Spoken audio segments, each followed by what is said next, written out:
बेहद की अविनाशी परम शांति।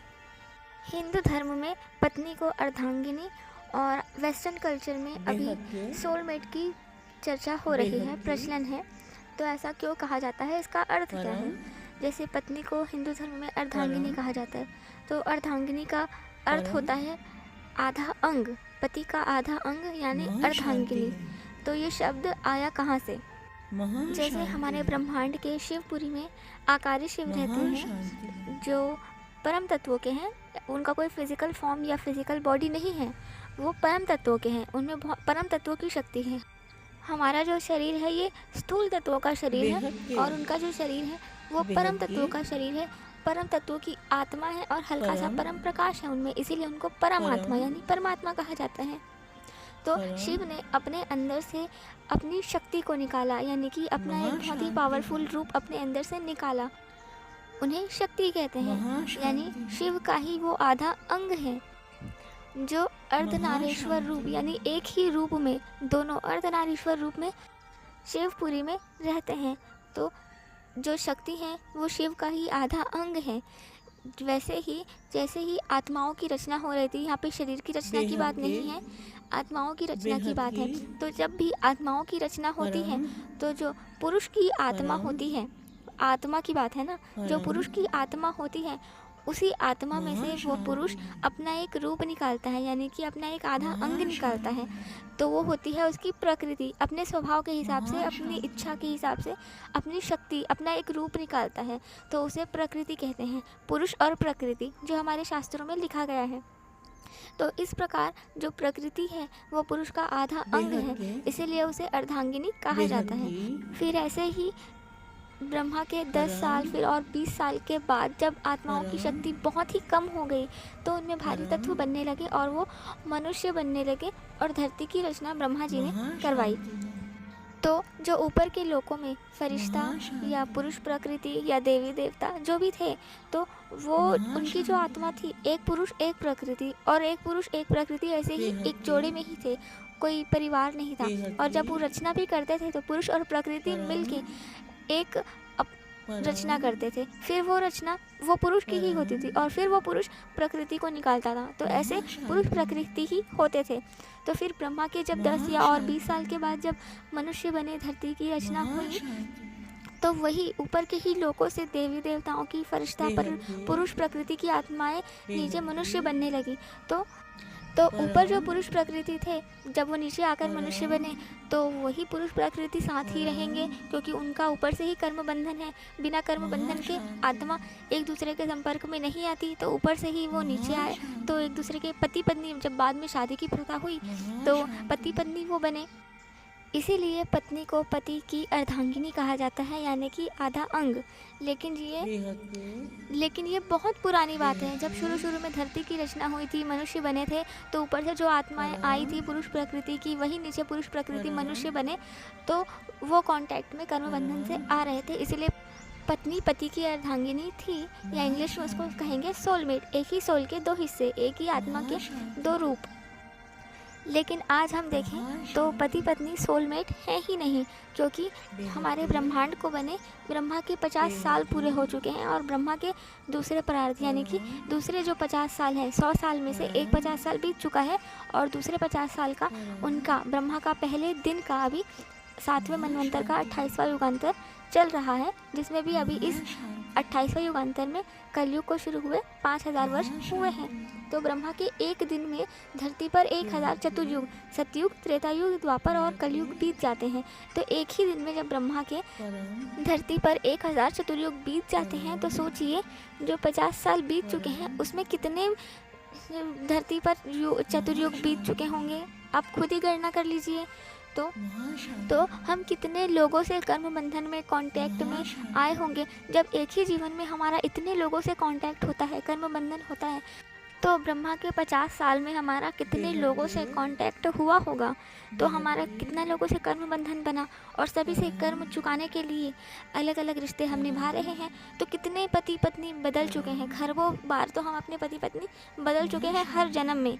तो जो असली सोलमेट हैं वो बिछड़ चुके हैं। अगर असली सोलमेट वापस चाहिए तो आपको इस धरती लोक से मुक्त होना पड़ेगा, अपने सारे हिसाब किताब चुकते करने होंगे और ऊपर जाना होगा, तभी आपको अपना सोलमेट मिलेगा। और वो सोलमेट भी अगर धरती पर है मनुष्य जन्म में तो उसको भी अपने सारे हिसाब किताब चुकते करने होंगे और ऊपर जाना होगा, तभी फिर वो मिल सकते हैं। ये बात समझने के लिए सबसे पहले आपको कर्म सिद्धांत समझना पड़ेगा। कर्म के ऊपर हमारी काफ़ी वीडियोस हैं, आप वो देख सकते हैं। और हमारे दादाजी की चैनल पर, बापूजी दशरथ भाई पटेल की चैनल पे भी कर्म के ऊपर बहुत अच्छी गहराई से आपको वीडियोस मिल जाएंगे। तो ये सोलमेट का कॉन्सेप्ट समझने के लिए कि हमारे जो सोलमेट है, जो हमारे जो पति पत्नी है, हर जन्म में बदलते क्यों हैं, इसको समझने के लिए आपको पहले कर्म बंधन समझना पड़ेगा, जिसके लिए आप पहले कर्म बंधन की वीडियोस देख लीजिए। ये इस ब्रह्मांड के 7 लोकों में जो पुरुष प्रकृति रहते थे, जो मनुष्य बने, ये उनकी बात हुई। अब जो महाब्रह्मांड यानी कि जो गैलेक्सी में जो आत्माएं हैं, वो महाशिव की कैटेगरी की आत्माएं हैं। ये ब्रह्मांड के क्रिएटर हैं शिव। गैलेक्सी की जो आत्माएं हैं वो महाशिव यानी कि उनसे भी ज़्यादा पावरफुल वाली आत्माएं। तो वो भी हमारे धरती पर आ जाती थी कभी इस धरती लोक की भलाई करने के लिए, हमारे ब्रह्मांड का अच्छा करने के लिए। तो जो एक महाशिव होता है वो अपने अंदर से बहुत सारी शक्तियों को निकालता है। सभी नहीं निकालते, कुछ निकालते हैं, कुछ एक ही निकालते हैं, कुछ अलग अलग निकालते हैं। तो एक ही महाशिव जब अपने अंदर से बहुत सारी प्रकृतियों को निकालता है तो वो अपनी आत्मा से ही इतनी सारी आत्माओं की रचना कर रहा है। तो जब फिर वो मनुष्य बनता है तो वो सारी आत्माएं उसके कर्म बंधन में तो आएंगी ही। तो इसीलिए एक राजा की इतनी सारी रानियां होती थी। और फिर मनुष्य रूप में तो काम, क्रोध, लोभ, मोह, अहंकार यानी कि विकार होते ही हैं। उस वजह से कर्म बंधन में आत्मा फंसती है। अब अपने विकारों के वशीभूत होकर जो कर्म करेगी, हर कर्म का फल भुगतना पड़ता है। तो इतनी सारी रानियों के साथ एक राजा, कर्म बंधन कितना स्ट्रांग हो जाता है। उन कर्मों को चुकाने के लिए बार बार जन्म लेना पड़ता है और हर नए जन्म में नए नए कर्म, फिर उन कर्मों को चुकाने के लिए और जन्म।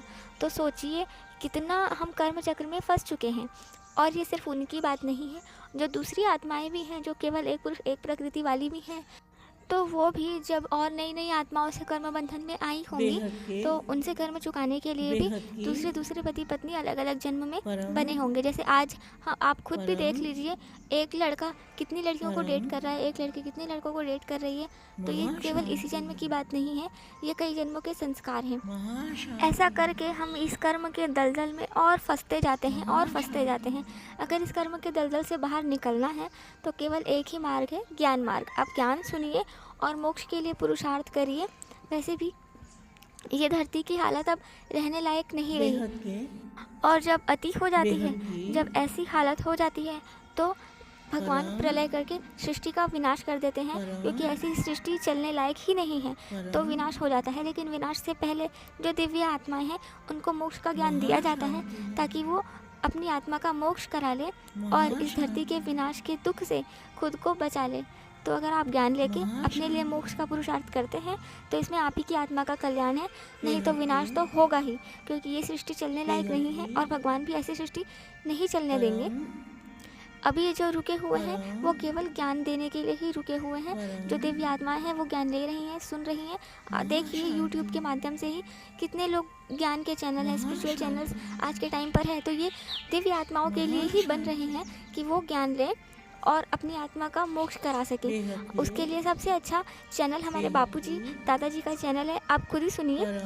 अगर आपको समझ में आ रहा है, नहीं आ रहा है तो कोई बात नहीं, प्रेमानंद जी महाराज का सुनिए। जहाँ तक कभी ज्ञान समझ आ रहा है, अगर आप दिल के अच्छे हैं, आप दिव्य आत्मा हैं, तो आप ज्ञान सुनिए और पुरुषार्थ कीजिए मोक्ष के लिए। और एक और बात, आज की इस तमो प्रधान दुनिया में आत्मा में शक्ति नहीं रही कि वो आध्यात्मिक ज्ञान समझ सके। आध्यात्मिक ज्ञान समझने के लिए आत्मा में शक्ति होनी चाहिए। अगर समझ में नहीं आ रहा है मतलब आपकी आत्मा में शक्ति कम है। इसके लिए सबसे पहले आप अपना खाना शुद्ध कीजिए, सात्विक खाना खाइए, बाहर का खाना बंद करिए और खाना खाते हुए केवल मौन रहें, निः संकल्प रहकर या परमात्मा को याद करते हुए ही खाना खाएं। और ऑलमाइटी अथॉरिटी, केवल एक ही धर्म के गुरु या एक ही धर्म के भगवान नहीं, जो सब धर्मों के ऊपर है, जो इस अनंत दुनिया के जो मालिक है, क्रिएटर है, जिसकी हम सब रचना है, उनको याद कीजिए। अगर आप उनको नहीं जानते हैं तो मन में ये संकल्प करें, वो सबसे ऊपर, वो परम शक्ति जो भी है, मैं उसका अंश हूँ, मैं उसका बच्चा हूँ, ये सोचकर उसको याद करते रहिए। आपकी आत्मा में उनसे शक्ति आएगी। हम जितना उनको याद करेंगे उतना हमारी आत्मा में शक्ति आएगी, और जितना हमारी आत्मा में शक्ति आएगी हमें आध्यात्मिक ज्ञान समझ आता जाएगा। धन्यवाद। परम शांति परम ज्ञान दाता जी से। Our main YouTube channel is Bapuji Dashrathbhai Patel. You can visit us. हमारी वेबसाइट में आपको सरल भाषा में आध्यात्मिक ज्ञान की पुस्तक मिल जाएगी।